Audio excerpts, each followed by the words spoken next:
मैं जानता हूँ कि फिक्सिंग का मतलब पहले से मौजूद को ठीक करना होता है, बट यहाँ ये केस थोड़ा अलग है।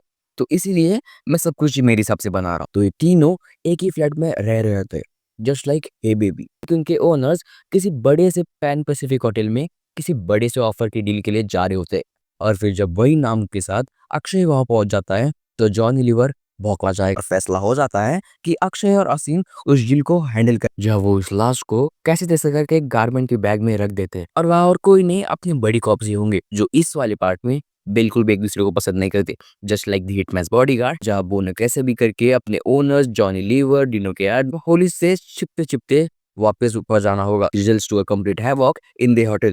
अपने हाउसफुल 5 को तो देखी होगी। इसकी comedy, acting, story line, joke सब परफेक्ट थे। मेरे वाले थिएटर में लोग हंस हंस के पागल हो रहे थे। This was a perfect sequel for Housefull franchise. मस्त जोक मारा रे, ये हंस रे हलकट हंस। बट मेरे साइड से आज मैं इसे ठीक करने की कोशिश करूंगा। अब देखो, मैं ज्यादातर उन्हीं एक्टर्स को कास्ट करूंगा जो इस फिफ्थ पार्ट में थे, बट थोड़े ऐसे एक्टर्स भी होंगे जो पिछले पार्ट्स के होंगे। आप अपनी कास्टिंग खुद करें तो बेहतर होगा। आप अपनी फेवरेट जोड़ी को इस जोड़ी से रिप्लेस कर दो, आप अपनी फैंटेसी भी पूरी कर लोगे। और मैं जानता हूँ कि फिक्सिंग का मतलब पहले से मौजूद को ठीक करना होता है, बट यहाँ ये केस थोड़ा अलग है। तो इसीलिए मैं सब कुछ ही मेरे हिसाब से बना रहा हूँ। तो मैं बाकी सारे ओजी कॉमेडी मूवी से आइडिया या को इंस्पिरेशन से कहानी बनाने वाला हूँ। तो इसे आप एक तरह से मैशअप कह सकते हो। जहाँ मूवी की शुरुआत होती है अक्षय, रितेश और फरदीन खान से। तो हाँ, जैसे हर दूसरी मूवी में अक्षय और रितेश को छोड़ के हर तीसरा एक्टर हमेशा रिप्लेस ही होता है, तो यहाँ फरदीन खान इस क्राइम कॉमेडी में फिट है। तो कहा जाए हम, हाँ, तो ये तीनों एक ही फ्लैट में रह रहे थे, जस्ट लाइक ए बेबी। जहाँ तीनों अपनी मिड लाइफ क्राइसिस जी रहे होते। रितेश की नौकरी नहीं होती, अक्षय नौकरी करना नहीं चाहता, एंड फरदीन की नौकरी होती है पर वो खुश नहीं होता। और ऊपर से उनके अपने पार्टनर्स की शादी तय होती है, ऑफ कोर्स किसी और से। जहाँ अगर हीरोइंस की बात करें तो आसिन, लारा एंड जैकलीन यहाँ होगी। अब देखो, ये मेरी फैन कास्टिंग है, आपको इससे कुछ भी प्रॉब्लम नहीं होना चाहिए। जो ऑफ कोर्स आसिन के साथ अक्षय, लारा के साथ रितेश एंड जैकलीन के साथ फरदीन खान होगा। और फिर सब जब अपने अपने गर्लफ्रेंड्स को भगा ले आते हो तो इस ताम जाम में कैसे भी करके उन्हें पता चलता है कि उनके ओनर्स किसी बड़े से पैन पैसिफिक होटल में किसी बड़े से ऑफर की डील के लिए जा रहे होते, जस्ट लाइक दे दनादन। और फिर जस्ट लाइक हेरा फेरी, पर अनजाने में से ही ये तीनों उस बात को सुन लेते हैं, और एक बड़े से प्लान के फ्लॉप होने के बाद ओनर उन्हें पकड़ लेता है, और कैसे भी करके उन होटल की टिकट को चुरा लेते हैं। और फिर उन्हीं 2 टिकट से ये 6 लोग होटल में एंट्री करने की सोच लेते हैं। जहाँ वो आप पहुंच तो जाते हैं, पर थोड़ी गड़बड़ की वजह से पार्टनर्स की अदर बदल जाती है। टिपिकल हाउसफुल स्टोरी, जहाँ हम रूट्स को बदल नहीं सकते, राइट। और जैसे वो एक साथ अंदर नहीं जा सकते, वो राउंड्स ले लेते हैं। जहाँ आखिर में अक्षय और जैकलिन जा रहे हो, और अपने रिसेप्शनिस्ट जॉन लीवर रितेश और फरदीन खान को कैसे तैसे हैंडल करने के बाद चिड़चिड़ा रहता है। और फिर जब वही नाम के साथ अक्षय वहां पहुंच जाता है तो जॉन लीवर भौंकवा जाएगा। जहाँ अक्षय बीइंग अक्षय उस कंफ्यूजन को और कंफ्यूज करता है, just like classic Priyadarshan movie. और कैसे कैसे करके अंदर जाते हैं, जहाँ अपने अपने पार्टनर से मिलते हैं, रूम में जाते हैं, जहाँ एक रोमांटिक सॉन्ग भी हो सकता है। कट टू नेक्स्ट सीन, जहाँ सुबह हो जाती है। सारे एक्टर्स अपने अपने पार्टनर्स के साथ टहलने निकल सकते हैं, just to confuse Johnny Lever again, just like Akshay Kumar being Akshay Kumar. सभी मूवीज की तरह यहाँ भी घूमते रह जाते हैं, just to attract more damage. यहाँ भी टहलते टहलते उनके ओनर्स को होटल के दरवाजे के पास देख लेता होगा।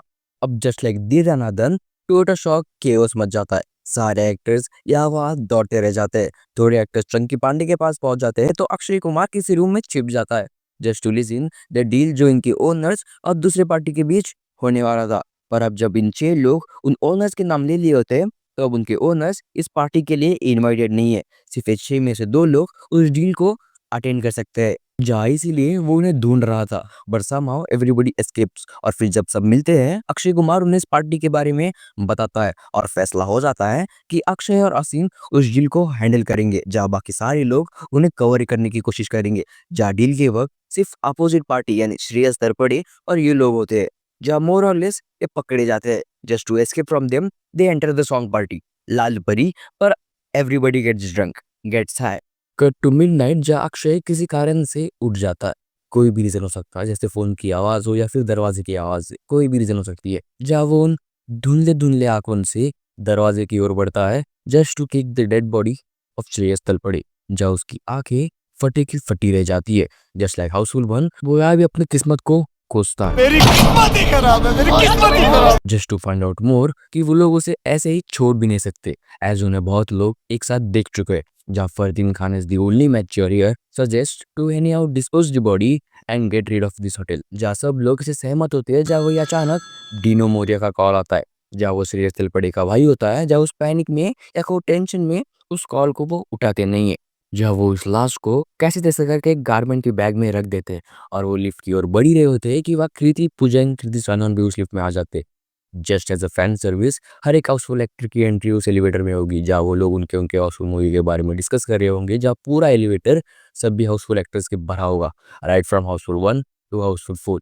जहाँ इसी के के बीच वो लोग उस बॉडी वाले बैग को कहीं खो देते हैं, जहाँ वो वापस अलग अलग पार्टनर के साथ उस बैग को ढूंढने निकलता है, just to confuse Johnny Lever again, but this time ही लूजेस हिज शिट और आके उनके ऊपर अपनी भड़ास निकाल।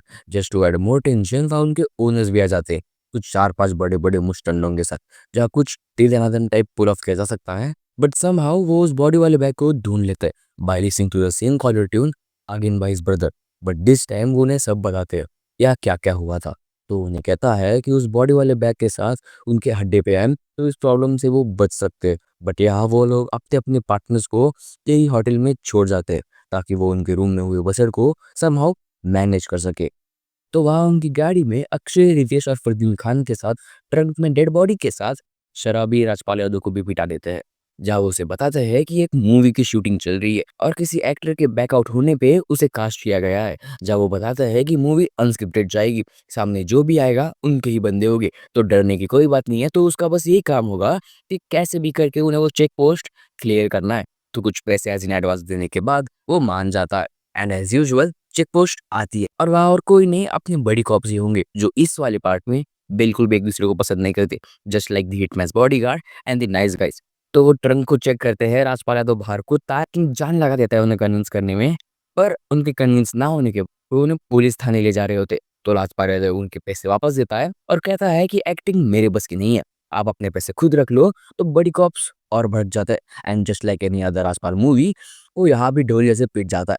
और पुलिस स्टेशन में भी मार खाने के बाद जैसे ही वो गाड़ी की ट्रंक को दोबारा चेक करने की बात करते हैं, सभी लोग पैनिक होके राजपाल यादव के साथ कार में बैठ के डीनो मोरिया के आ जाते हैं, जहाँ उनका पीछा यहाँ पुलिस भी करती रहती है। तो आज डीनो मोरिया का यहाँ पहुंचने के बाद उन्हें पता चलता है कि श्रेयस का कत्ल डीनो ने ही गला घोट के करवाया था, जहाँ इसीलिए दरवाजा बंद होने के कारण अक्षय की नींद टूटी थी। तो वहाँ पुलिस के आने की वजह से मामला गड़बड़ा जाता है और कुछ मिसअंडरस्टैंडिंग की वजह से गन फायर भी चालू हो जाती है एंड ऑफ कोर्स वो समहाउ वहां से भागते हैं और भागते भागते जस्ट लाइक ढोल राजपाल यादव बोल पड़ता है, यही तो सस्पेंस है। जो इस चेस सीक्वेंस को और फनी बना देती है और वो कैसे तैसे करके वापिस उसी होटल में आ जाते हैं विद 5 मेंबर्स दिस टाइम, जहाँ वो ने कैसे भी करके अपने ओनर्स जॉनी लीवर डिनो के एड होली से छिपते छिपते वापस ऊपर जाना होगा, जहाँ वो जाने के बाद ये भी रिवील हो सकता है कि श्रेयस अभी मरा ही नहीं है, जस्ट पास आउट हो चुका है और उन्होंने उसे गाड़ी के ट्रंक में ही छोड़ाए थे। तो फिर वो वापस उसे बचते बचते किसी अनाउंसमेंट रूम में लेके आते, तो श्रेयस की आंखें थोड़ी बहुत खुल जाती है और वो उन्हें उस डील के बारे में थोड़ी बहुत जानकारी देता है, जो किसी को भी पता नहीं होता। तो यार थोड़ा कॉन्सेंट्रेट करना क्योंकि धागे यही से टाइट होना स्टार्ट होंगे। तो दरअसल होता यह है कि श्रेयस अक्षय की ओर देख के बोलता है कि तुम यानी ओनर की बात चल रही है, एज उन्होंने इनका नाम ले लिया होता है कि ये बिल्डिंग गिरने वाली है।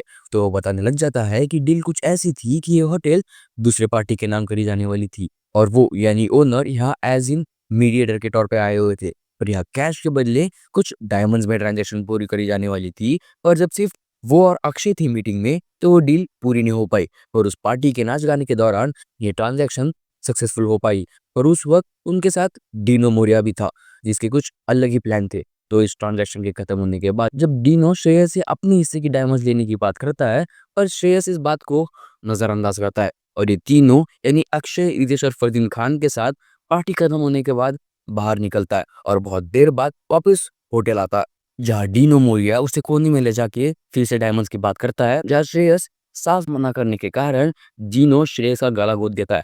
रिजल्ट हुआ सडन ब्लैक और अब उस अनाउंसमेंट रूम में श्रेयस उन्हें एक मोबाइल देता है और कहता है कि उन्होंने रात में जब बाहर निकले थे उन्होंने कई जगह गाड़ी रोकी थी, उनमें से किसी एक स्टॉप पर डायमंड्स हो सकते हैं। पर श्रेयस का मुंह माइक के नजदीक होने के कारण ये डायमंड्स का पता सबको पता चल जाता है।